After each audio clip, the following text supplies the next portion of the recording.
Hey everybody, Dr. Mike here. And Nurse Carly. And we wanted to make a video talking about nursing, the profession, the career, because Carly is a nurse, so please introduce yourself. So, again, my name is Carly. I am currently an ICU/CVICU nurse. How long have you been a nurse? I've been a nurse for about 4 years now. How did you get into nursing?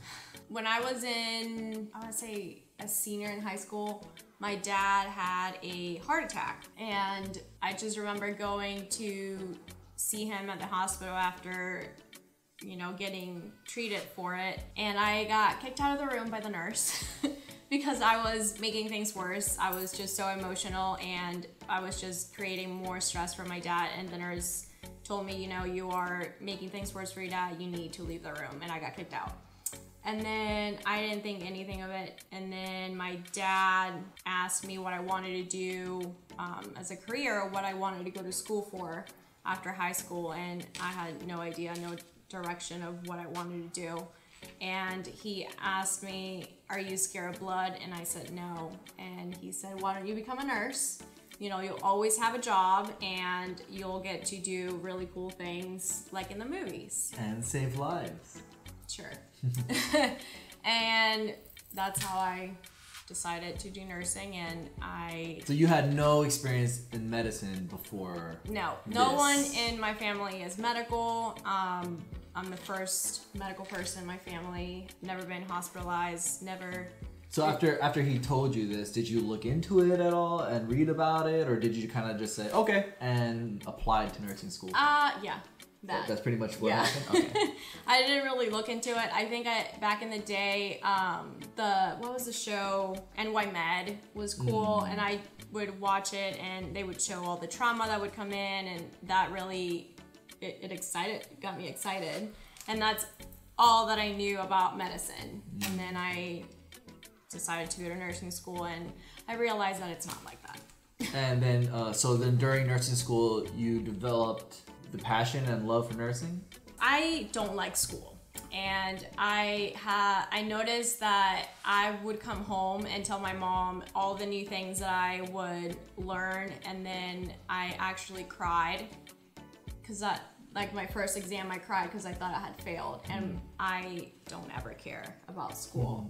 But I realized that I actually liked it more than I thought I was ever going to like it. So you got lucky because you didn't know anything about medicine before, you didn't know anything about nursing really, you never really thought you had a passion for it, and then you went to school and then you ended up loving it. Right. So what would have happened if you went to school and you're like, God, I hate this?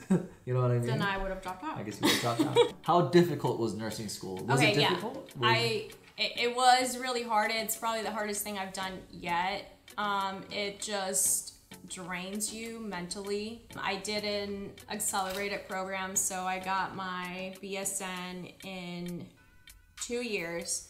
I got all my prereqs done at community college, and then I transferred to this program. So normally you have classes that are, 12 weeks, I think. You start in September and then you finish in December.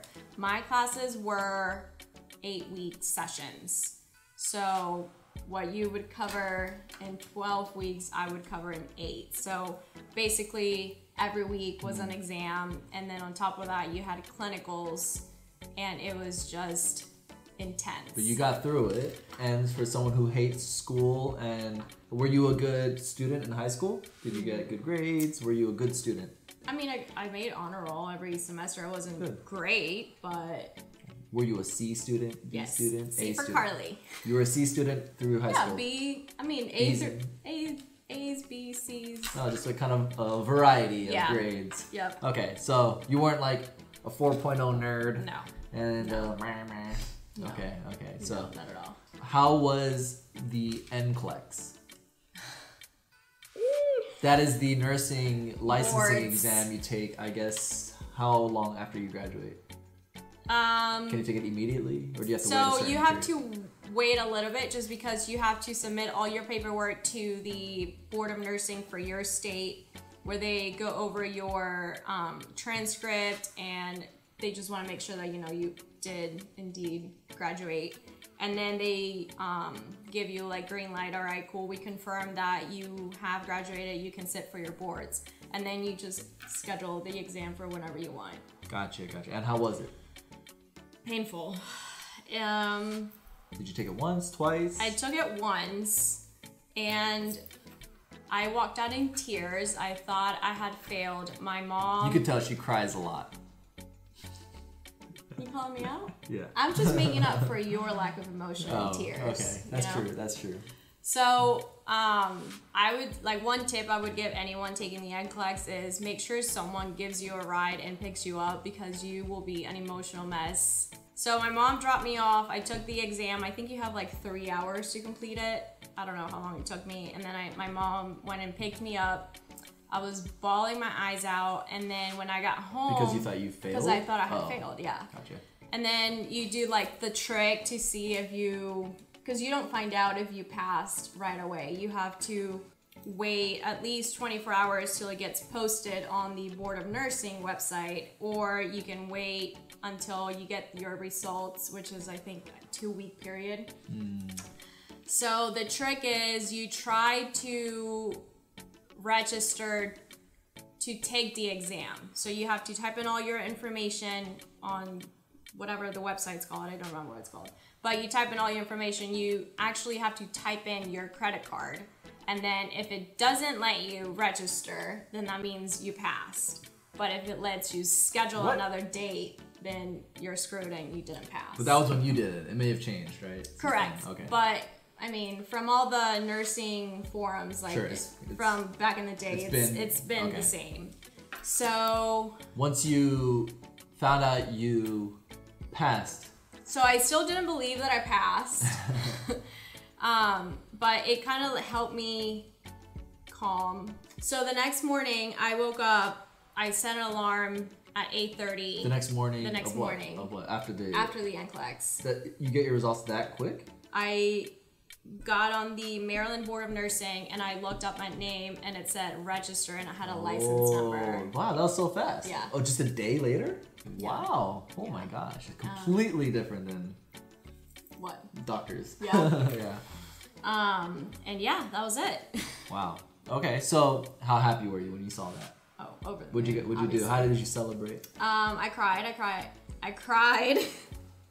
And then I called my mom and my dad. So you are a critical care nurse, where you at least started off in medical ICU, right? Yeah. The intensive care unit. Yes. Medical intensive care unit. Med-surg How did ICU. med-surg ICU? Yeah. How did you choose that field? Did you know that's what you wanted to do while you were in nursing school? Did you decide that after you passed the NCLEX? Like, how did you even stumble upon that field of all fields? So, it was definitely not by choice. When you complete your first semester of nursing school and you take your fundamentals of nursing, you can apply for your CNA, which is your certified nurse assistant license. So that was my sophomore year, right? Of nursing school?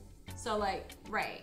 Because you do, technically, if you do a 4-year program, then that would be your sophomore year. It's like after your second year. Right. So my first year of like... Because it was accelerated. Correct. Your first year is the equivalent of a normal second year Correct. nursing program out of a 4-year nursing program? Okay, gotcha. So I passed that class. I immediately applied for my CNA. And then I got a job at the emergency department in one of the hospitals in my area. I wanted nothing to do with the emergency or critical care. I thought I wanted to be an L&D nurse. Labor and delivery? I had worked for a gynecologist, OB-GYN, for about 2 years before nursing school, and I loved everything about pregnancy and babies, and I thought that's what I wanted to do. And then the reason why I applied for the emergency room job is because I used to work for this guy who knew the director of the emergency department. So he hooked you up? So he said, you know, just tell her to apply for it and we'll give her an interview. So I went in for my interview and I was like, I want babies. And somehow I got the job. In the ER? In the ER as a tech. And the reason why I wanted to get a job so quickly is because I did not want to graduate nursing school and be afraid to talk to my patients or touch my patients or even put an IV in. You know, those are like your most simple, basic nursing skills. And I didn't want to look like a moron on day one. Because not a lot of nurses work during nursing school, right? Right. So like this is a good experience. Yes, I would definitely recommend it. Either during nursing school or before to do something like this, be in tech or phlebotomy or CNA or something. Preferably during. I mean, if you do it before, that's fine, but... It wasn't hard holding down a job as well as doing nursing school? Well, I didn't really have an option, so I had to pay for school, so... I paid for school out of pocket. Was it hard? It was, but it was fun. And you would, you know, put into practice what you were learning in the classroom. Since nurses know that you're in nursing school, they're always explaining things and making sure that, like, if there's something cool, they grab you and they explain it to you and whatever, run you through it. So it was a great experience. And so how did you end up going to critical care if you were doing emergency room tech CNA stuff? Yeah. And then you graduate nursing school. You're not working at this place by that time, right? You ended up quitting. Yeah, I was unemployed for like 2 months. Yeah. While I was waiting because my manager wouldn't allow me to work as a tech after I passed my boards. Why? Because I was already a nurse. Oh, so it's like scope of practice or something. Oh, gotcha. So then how did you end up finding your way to critical care?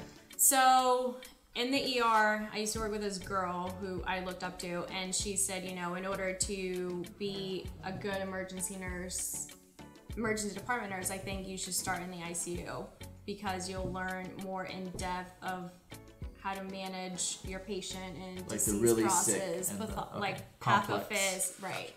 And then, so I got a job in the ICU and I loved it and I stayed.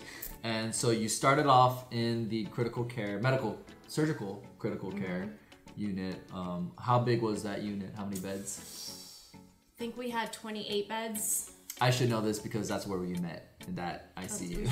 Yeah. But we'll talk about that in another story. video. Yeah. How long into, because you're a brand new nurse, you're a baby nurse in the unit, you must have been scared as hell. Yes. How long until you felt comfortable? At least a year. A year? So I started on night shift. You started on night shift, never worked a single shift in the day, which is vastly different, right? Yeah, in the night nursing and day. Yeah, for sure. Literally? Literally. Night and day? Yes. Yeah. So my orientation was 12 weeks, and it's a combination of classroom and bedside practice.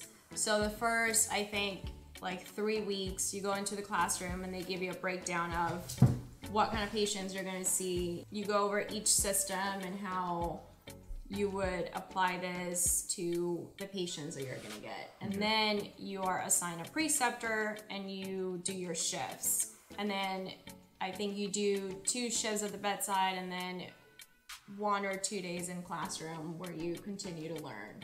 And then after 12 weeks, which is a total residency, you can either decide that you don't feel comfortable and you want to extend your orientation, or you can just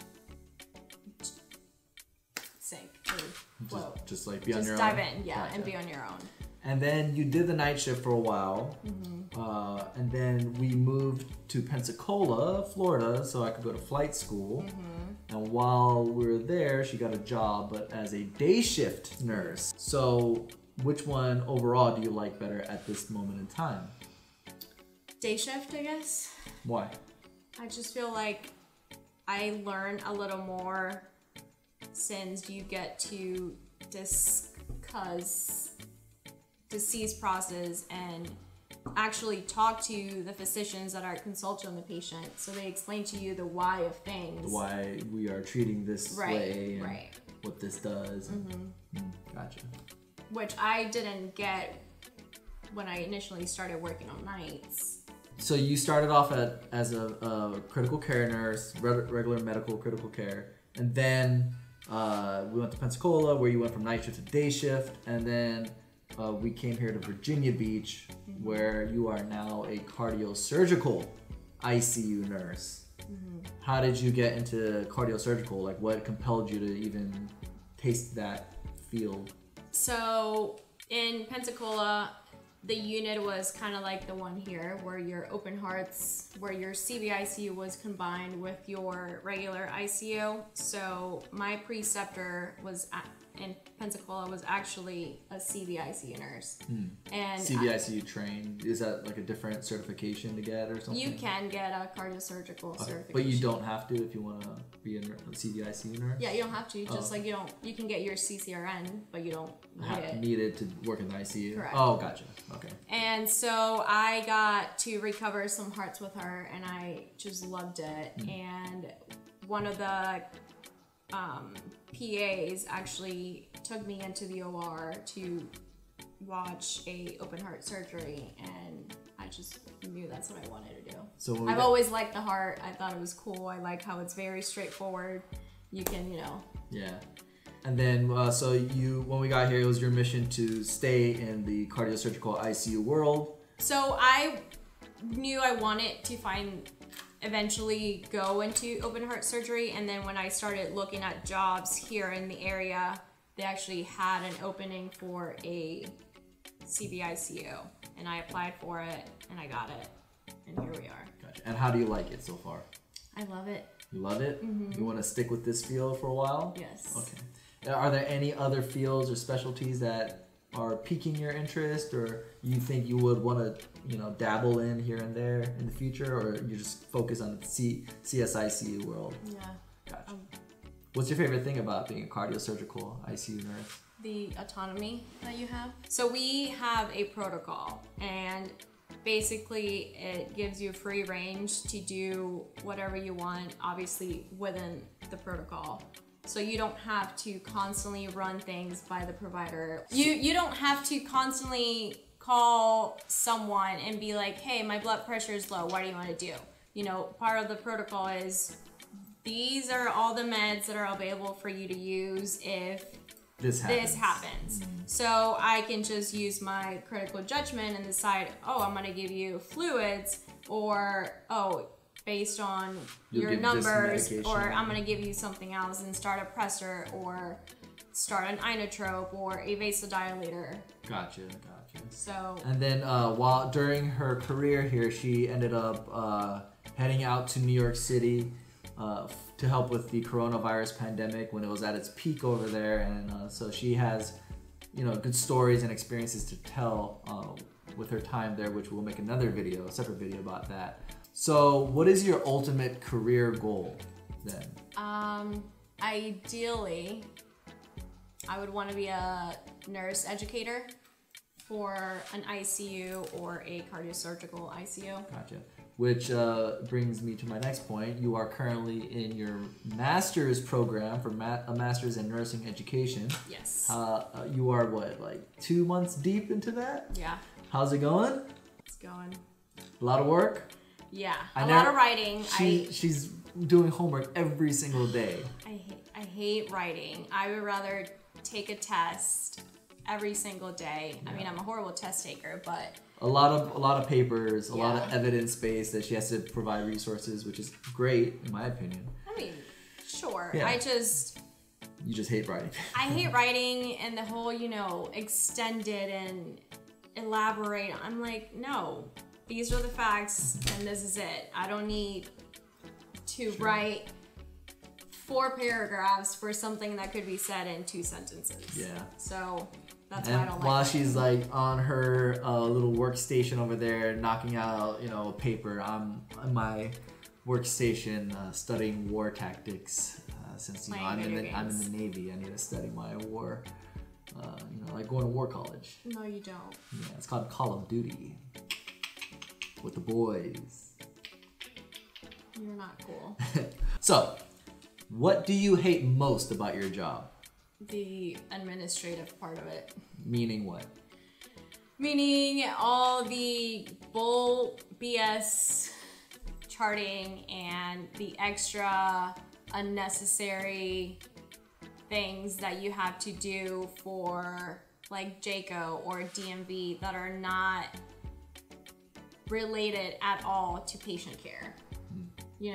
All of these extra things that are piled onto our responsibilities take time away from us providing care to the patient. We wear it's called a transponder. It's kind of like a GPS basically, and it tracks every time that you go in and out of the room. And then on top of that, you have to sign a sheet outside of the room saying that you rounded on the patient. What? No and way. then you still have to go into the patient's chart and chart that you turned your patient. When you go into a patient's room, do you always fill out the whiteboard? Yes, You do? I do. Okay. What is a pet peeve of yours, specifically being in the ICU, whether it's cardiosurgical or medical? What is like a pet peeve Gee, where that do I like start? other nurses do, or other nurses in like the Oh, like God. ER nurses? I know there's like a Rivalry. rivalry, yeah, if you will. But that's everyone between- with the ED. or like interns, residents, mid-levels, providers. What's like a pet peeve? What is your give me like your top 3 pet peeves as an ICU nurse? Okay, so if I'm giving a report, don't interrupt me to ask a question. I'll get to it, I promise. If you would just shut up and let me finish, you'll find out the information that you're about to ask. Oh, you mean like Don't be that Like person. if they're an orientee or a new nurse and you're precepting them or something? No, if I'm giving a report Oh, to and night shift, to another nurse. and I'll be they- like, oh, they're awake, blah, okay, blah, and blah. oh, blah, blah, blah. And then they'll be like, are they moving? And it's like, I haven't gotten there yet. But you'll get there. Just wait. Gotcha. I feel like I interrupt you a lot in these videos. Yeah, but you ask relevant questions. You're just being nice. No, I'll tell you. Okay, so that's one pet peeve. Give me 2 more. When providers don't put in orders all at once, and they'll order one thing right now, and then 30 minutes after they'll put in another order. When they And could have done when it they all could at have once. done it all at once, correct.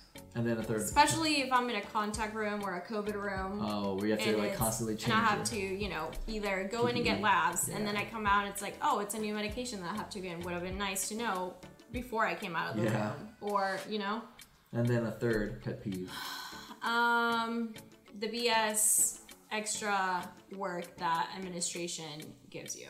The one that we talked about before? The one we just talked about, yeah. Give me one bad experience you've had with a mid-level or a physician. Because, on Instagram or YouTube or whatever, you see all these memes about nurses and mid-levels or nurses and doctors and like clashing, and Yes. whether they're jokes or not, they're jokes for a reason, right? Yeah. So give me a bad experience you've had, and is that the norm or is it mostly good? Like, what is your experience and thoughts on that? I've mostly had good experiences. I don't think there's ever been education where, I've gone at it with a provider. However, I don't know. The only thing that comes to mind is when the provider wanted to extubate my patient that was barely responsive. They were tolerating spontaneous breathing trials, but they weren't there. So I told the physician that I did not feel comfortable extubating the patient because I thought he was just going to get re-intubated because... You couldn't protect his airway? Correct. Okay.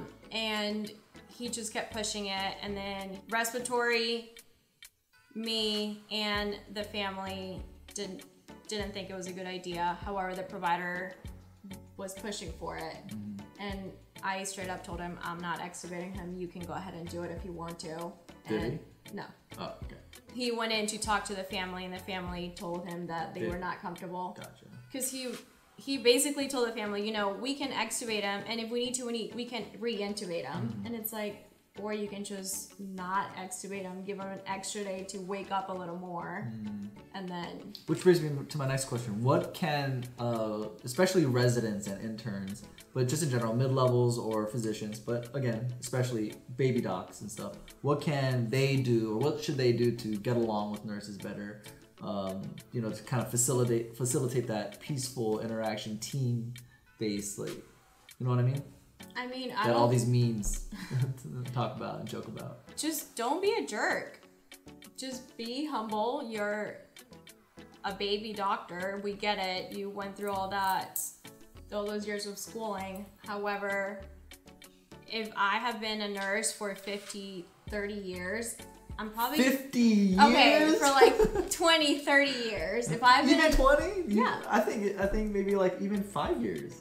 Nurses know like the system, and you know everything's like much better. You know yeah, what I mean? but Like, yeah. okay, I'm gonna go the extra mile and say if I have been a nurse for 20 years and you have been practicing for 2 days, and I make a suggestion, and you think that because your ego is so big, you can just shut me down, that's not gonna fly with anyone. Just, we're all a team, so just work together. We should be able to bounce ideas off each other because we all have medical training. I mean, my scope of practice is different from yours, but I still learn about systems, and I've dealt with patients that have been in similar situations, so I know what to expect or what to do, and I should be able to make suggestions, and you should be able to make suggestions, and together we should be able to come up with a plan. Sure. So just be open-minded. Don't look down on nurses, because one, you should never ever do that. Yeah. Two, especially if you're a baby doc, no right to. If you come to a nurse as a baby doctor and you try to be authoritative, you are not gonna have a good time. Yeah, no, they can make your life because hell. At least at BHC, so I think all the attendings were residents in our ICU at one point. They became so those nurses have known the attendings since they were babies. Yeah. And so if Dr. Wang talked to some of the residents because they were being jerks to us. Right.